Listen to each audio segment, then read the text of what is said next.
วดร้าวฉันขอเพียงสู้ฉันยัง ค่ำคืนนี้ผู้ข่าปานคำประสม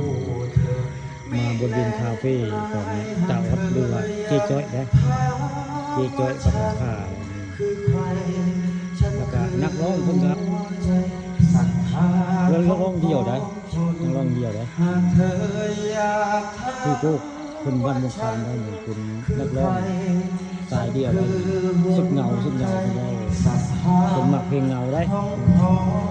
ค่ะปานคำประสมได้เอาบ่พาดบรรยากาศในร้านอาหาร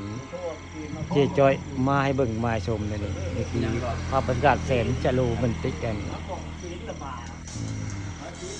นี่คือร้านอาหารเจ๊จ้อยเลยพี่น้อง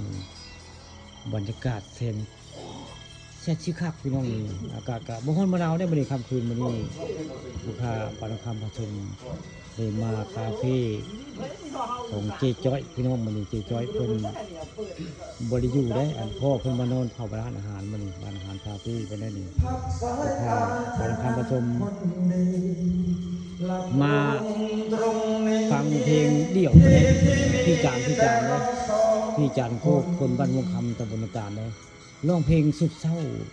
ผ่านเรื่องราวผ่านน้ำผ่านคนสับสนหลายความบางเวลาต้องการสักคนเป็นร้องเพลงม้วนเขาจานไม่ธรรมดา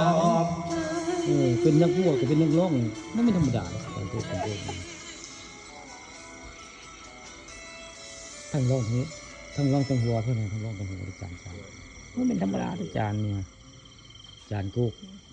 บ้านวงคำตำบลนาตาลไม่แม่นธรรมดาเลย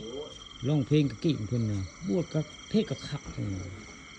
นี่คือภาพบรรยากาศในคาเฟ่